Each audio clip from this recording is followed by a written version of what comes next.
I've seen a lot of horrible things that happen to our water resources, and they're really not getting any better. And so somebody's got to stand up and say enough is enough, and start bringing these things to light. It's the future. If you're really interested in the future of our water resources, our lakes, streams, and ponds, I would join them to get started for water conservation. And they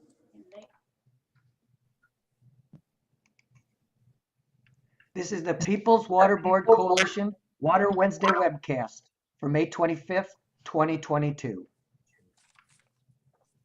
Welcome, welcome, welcome, beloved community, to the People's Water Board Water Wednesday webcast.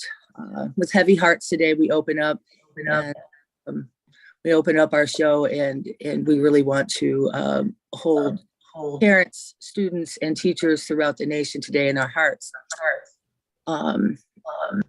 Also, my co-host Nicole is not with me today, so I'm going solo with my friend Jim here.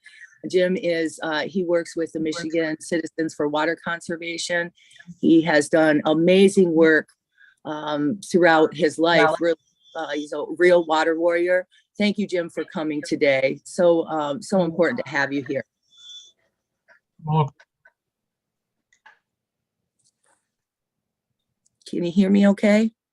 I can hear you fine. Okay, good. I didn't so know that was a question. I didn't know that was a question. No, I just didn't hear you respond. I wanted to make sure you could hear me okay. No, that's fine. Yeah, it's a short show, so we'll get started right away.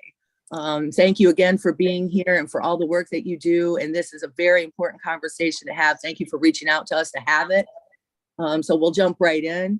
Do you want to tell us briefly a little bit about Michigan Citizens for Water Conservation and what they do and how you got involved with them?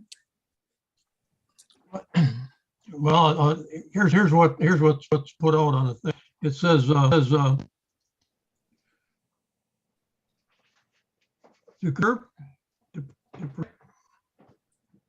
Michigan's water, natural sources, and public trust. That's basically we'll explain a little bit more what Michigan Citizens for Water Conservation has done. Okay, yeah, they've got a lot of different things that they're fighting to shut down Line 5 and fighting Nestle and lots of different that they do. We're Michigan Citizens for Water Conservation is also a member of the People's Water Board. So we get to do that work with them occasionally. It's really great work. Right. Really important. I know that you've been doing this work for a long time. How did you get started into doing water justice work? What happened? Well, very briefly, probably in the late 40s, 50s, I grew up in Essexville on the Saginaw River, and the river got polluted. When this hot summer day, you couldn't find the water with human sewage and all the birds and all that stuff. And then the Saginaw Bay itself became so polluted that the fishery died. And then the huge flights of waterfall disappeared. This is my playground, and I just couldn't believe this was happening, but it was, so that's how I got started. Real briefly, I went to the County Board of Commissioners, and we had a trout right close by to me that had a health warning for eating trout. Another trout stream, one of the best trout streams in the world, is located in Allen County, and we were having a lot of sedimentation problems. And then we had a land that was belonged to the city, but was in the township, and they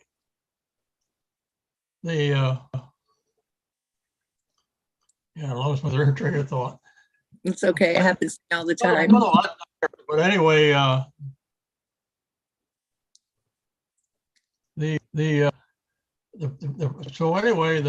what we had was a landfill that was the spreading down groundwater, and the plume was spreading, and at the same time we had caravans of garbage and trash from Ontario. Mm, I tried to find out, I tried to find from DEQ what was into our landfill. Nobody knew. yeah. So I went to the county commissioners and I said, I realize you don't have the money to do these things, but we should hire them and see if we can't repair what was damaged. I said, this is terrible. So, Yeah. yeah, Joe, yeah, good idea. Yeah, well, the minute I walked out the door, they forgot I was there. So I said, I can do one better. So I went for the county board and I got elected. So I served on the board for 10 years. I established a conservation environment solid waste committee. It has to come in 2000. I had a public hearing, and we went from there. Nestle claimed they were not going to hurt them, and that everything's just going to be super. So then of course that wasn't necessarily true. They lie. That's how I got started. Yeah. Yeah. Throughout the years, we've noticed that, and you can just see the blatant corporations just blatantly lie, and they don't care about the environment at all. They just, it's not it's not a priority or a second thought even. It's really a shame. Now that river was never replenished, was it? That trout stream. It's Yeah. gone. Yep. Yeah.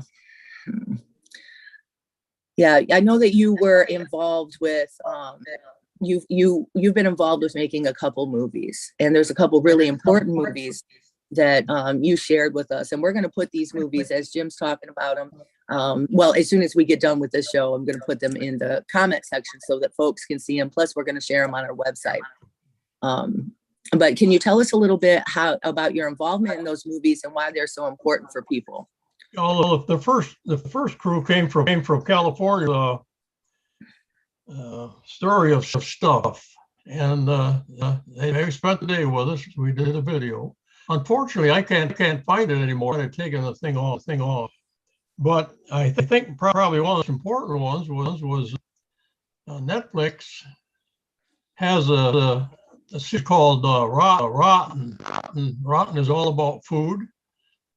And they based on September 28th of 2018, and they were producing this show called Troubled Water, and that's where you can find it. Netflix. Go to Rotten and go to Troubled Water. And then the third one was just out just a short ago, a few weeks ago. It produced by Yusuf Emera, and he was a high school student at the time, and now he's in college. But he was a brilliant guy. But he was so interested in what was happening. Once he saw for himself why he produced this show, and this. Really, both shows can tell you exactly what the damage has been done, and you can meet the people involved. So anyway, that's it.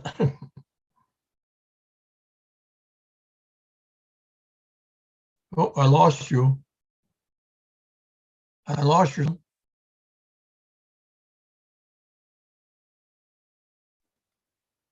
Oh, I'm sorry. There you go. Some technical difficulties there. Yes. Okay, very good. I can hear you.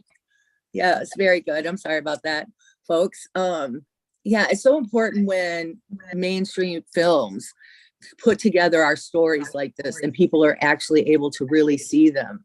Another one is Youth versus Government that just recently came out on Netflix, and it really tells the story of the lawsuit of those kids, that are fighting the government with a lawsuit to stop climate change. And it's really, really powerful when that happens. So I love that that Netflix did that, and the Story of Stuff has so much good stuff on their website.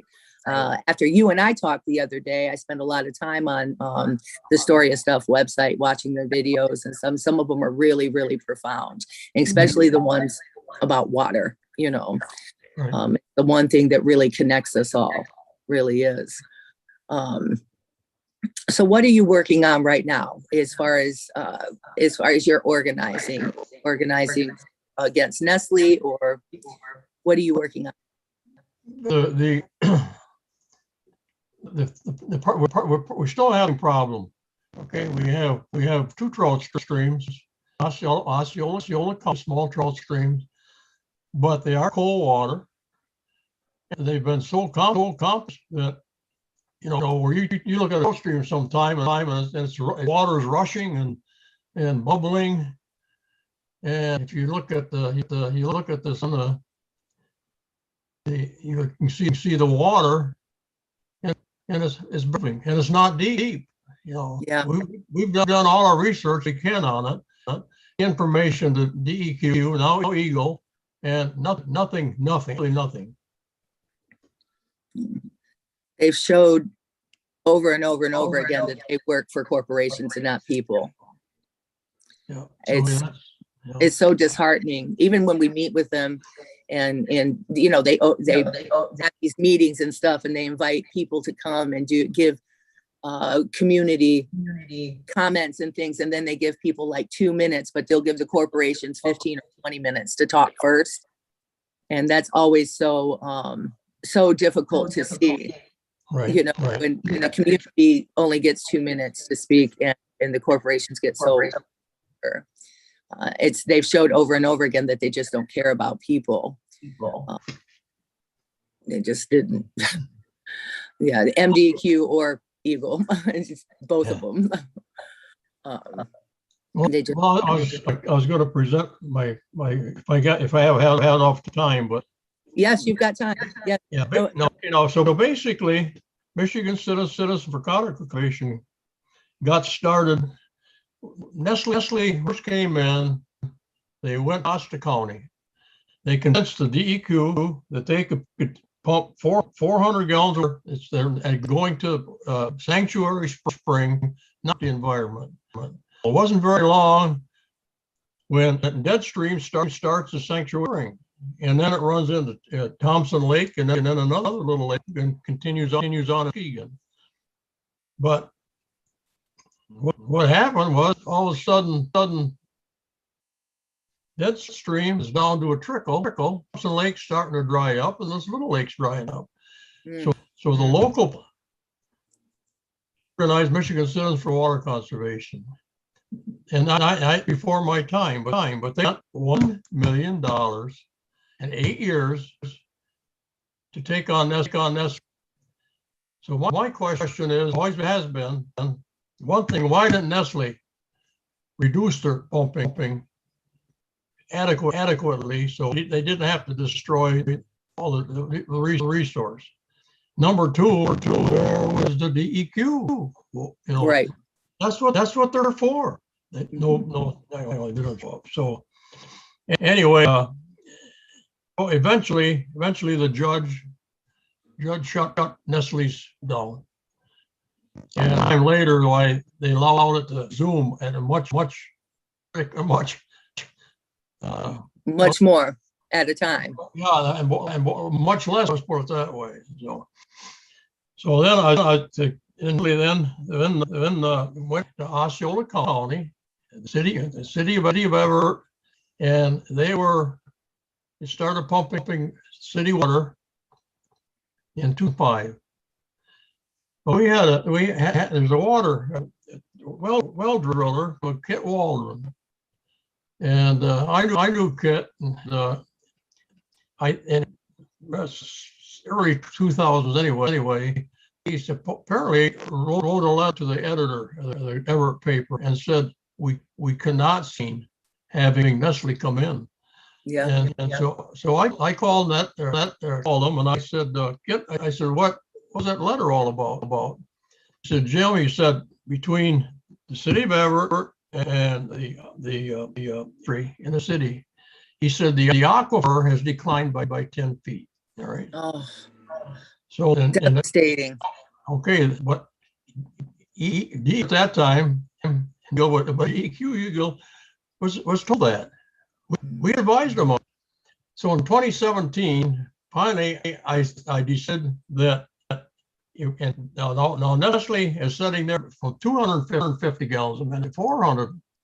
You're going to get a permit, if they destroyed everything 50, what's going to happen to 400? Right. So I knew that we had a background. So we John McLean and I, we started at the headwater of the streams and worked down to Mesquite. And we found that water in the creeks.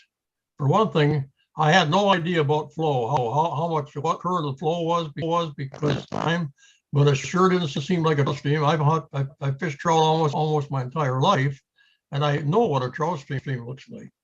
Right. But what we found was that there was less than half the water in the streams. Okay. And then after that we had no idea about trout. Was there any trout left in the stream? 2000, DNR division did a whirling disease study in both Chippewa and Twin Creeks, and they found trout 14 inches up at Chippewa and 20 inches in Twin Creek.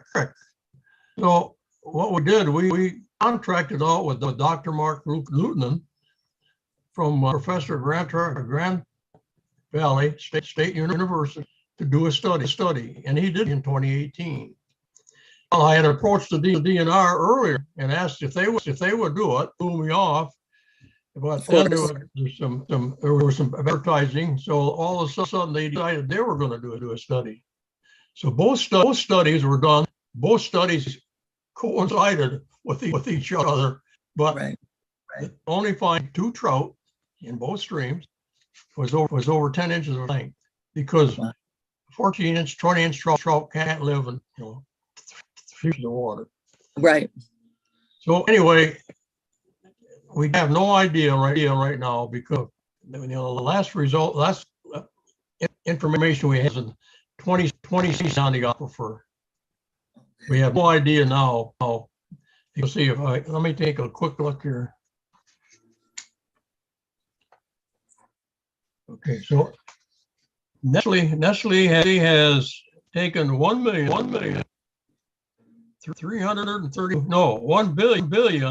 like 832 million gallons of water out of the city of Everett's well, and that's taking water out of a declining aquifer. Out of creeks and rivers that are already declining in water. That doesn't make sense. No. This whole thing doesn't make sense. Mm-mm. Anyway, not like we can do about it, because we don't know knowing what the aquifer is. And the people who are supposed to be protecting the environment are not Eagle. No. They are not. They are just handing this over now. Now that it's completely gone, just like, I mean, that's how Nestle rolled through California. They just went through one after the other, emptying out the aquifers. And then of course, California's got this terrible wildfire problem, right? You don't have to go any further than to look at the fact that their water was drained in the middle of a drought, a horrific drought. Well, I was just told, if you'll see it on the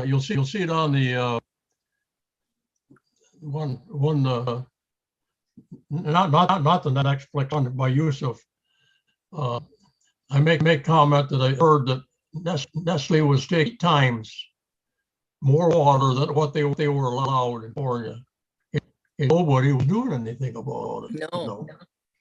The vampires on the planet, complete and total vampires, and people just, yeah. Right. No. Thank goodness for the lawsuit that you guys brought about. And I know that there's another one pending, isn't there, or something else going on? Right. So anyway, get on to actual damage to streams. One thing before I forget about Flow, organization Flow had a webinar last June, and they featured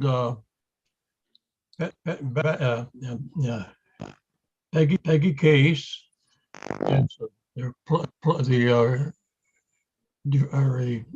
environmental attorney. And Peggy told just exactly what the damage was so far to the ecosystem.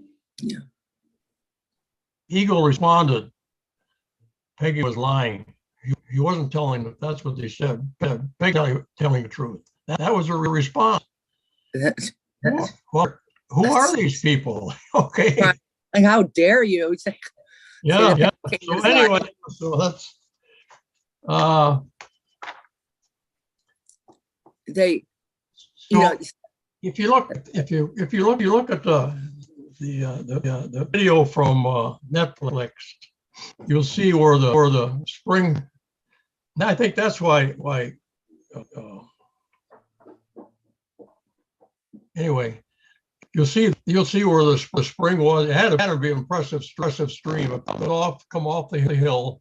It got made great huge. You stand down on the bottom, and you're towering over. There's land towering over your head. And of course, it was running about 111,000 years at the end of the ice age. Yeah. Bone dry, and it's there for you to see. One of the streams, that's on both videos. It's got 3 inches of water. We measured the traditional water line, 18 inches. So how many fingerling trout are in 3 inches of water? You know. So that's the whole ecosystem. It's heartbreaking. Yeah. So the last thing I'd like to bring was that Nestle, when Nestle was preparing for 400 minutes, the township zoned. So 400 gallons a minute. right. So they go to the township and get a variance. The township, no, we're not going to give you a variance. So they went to court. The case went to the circuit court judge in Mason County, and she ruled in favor of Nestle's water is important for life. And you got to remember the township's a poor township. There's like a 3% poverty in that area, and they really didn't have the money. But damn it, they didn't want Nestle anymore.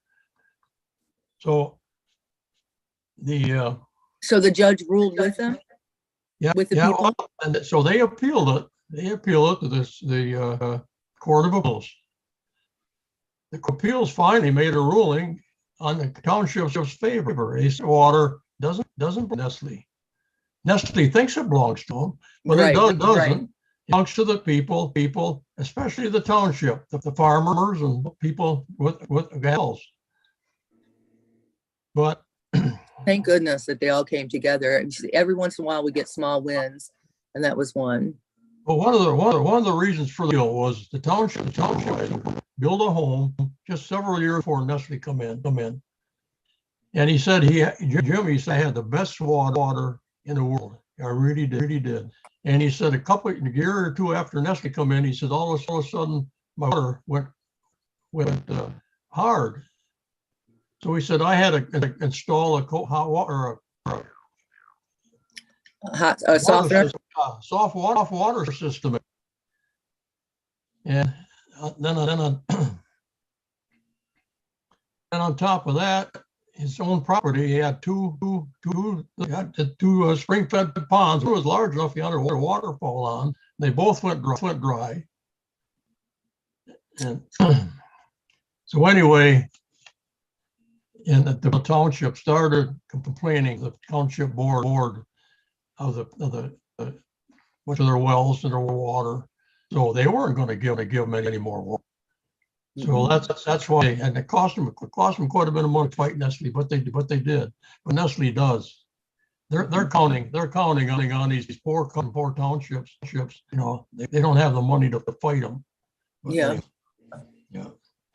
Just them preying on poor people, in just this ridiculous way.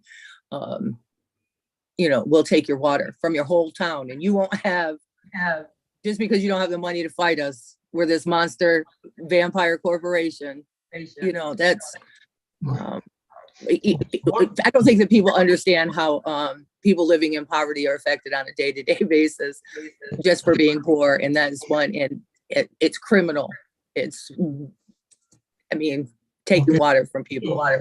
So one problem we had was I had with the government. I got to remember, I was 32 years in state police, and we had polls 24 hours a day open, available to the public for whatever. So I I tried to connect with Eagle. A message: leave your name, your phone number, and a brief explanation, and we'll call you back. Time after time. Never got a call back. So we got tired of that after months. So we filed a complaint with the environmental justice advocate. Heard nothing. And so finally I was able to get hold of her after many tries. And she said, well, I'll check my records and I'll call you back. Well, I'm still waiting for that call. Right. But then about a month later, I called her again, able to get her. And she Good for said, you. well, let me check and I'll call you back this evening. Well, I'm still waiting a call. Okay. So we got absolutely nothing on environmental justice. So we filed a complaint with your channel.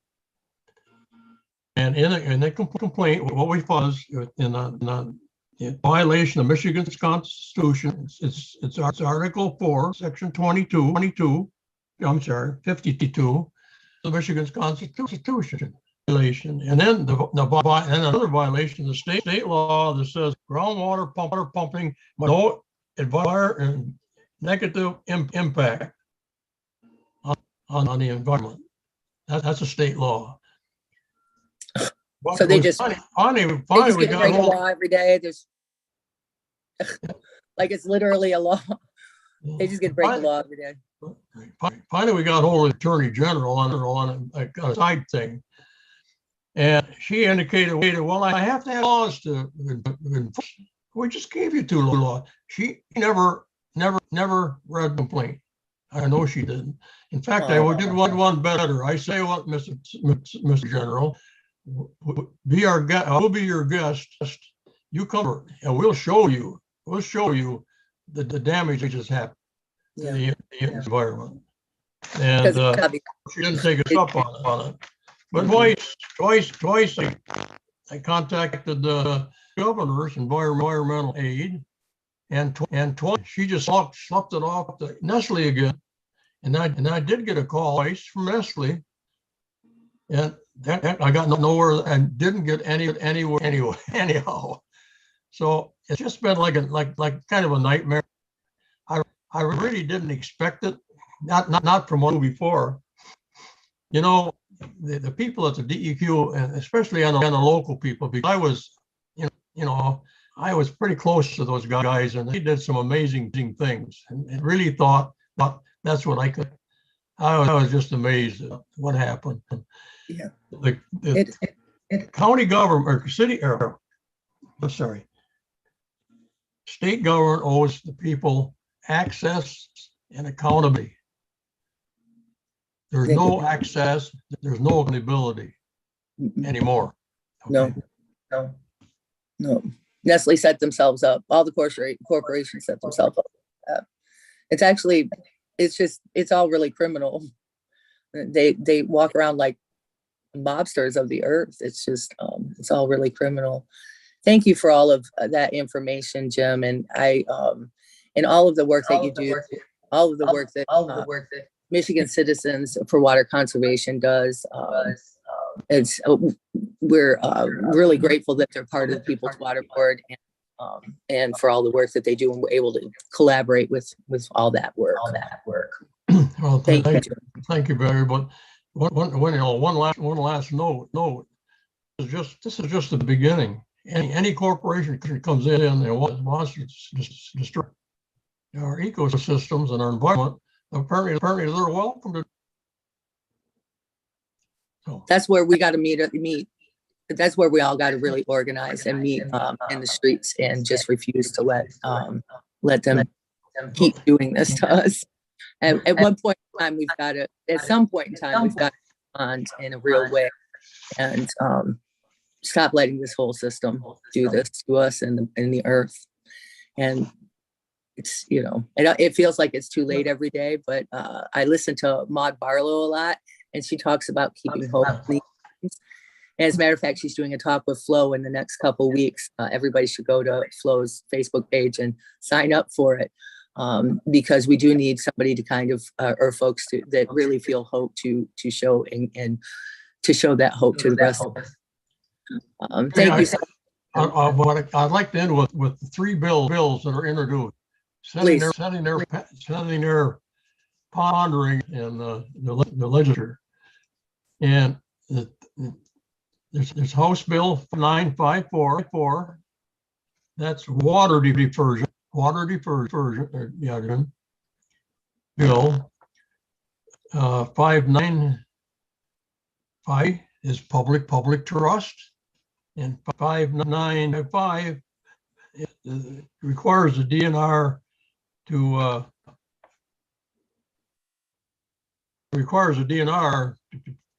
do more for the environment. All three are important bills. Now the guy that hold on a minute, name. Okay, the chairman of the board, the steer of these bills, is a guy by the name of Jerry Howell. I talked to his aide, and he kind of indicated they were going to take it up at some time. And his phone number is 517-373-1800. And for all our partner organizations, for the people that's watching this, to call and say, hey, we need some protection of our that we don't have right now. That's it. Yep. And we want the three bills, the public bill, trust bills, pushed through immediately. Yes. So Right. Now we've got our marching orders from Jim right here, right? Jim has given us our marching orders. Call Mr. Howell, Representative Howell, and let him know that we need those three bills pushed. In the past month or so, we've been talking about these three bills on Wednesday. We've met the representatives that have introduced them. We're working very, very closely with them, and we hope that folks take this very, very seriously. Make that phone call and demand that it be done, and get involved in any way that you can. And anybody can go to the Michigan Citizens for Water Conservation website.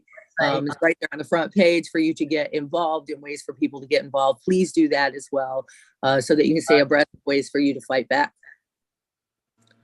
And that's a great way to kind of wrap us up there, Jim. Thank you so much for contacting us, being willing to talk to us. I hope to have you back on a lighter note, where we're celebrating some of these wins, getting those bills pushed through and things like that. So thank you very much. And for all of our listeners today, really today and every day, but really today, reach out to folks, give them hugs, take care of each other. And until next time, try to stay afloat. Bye. Bye.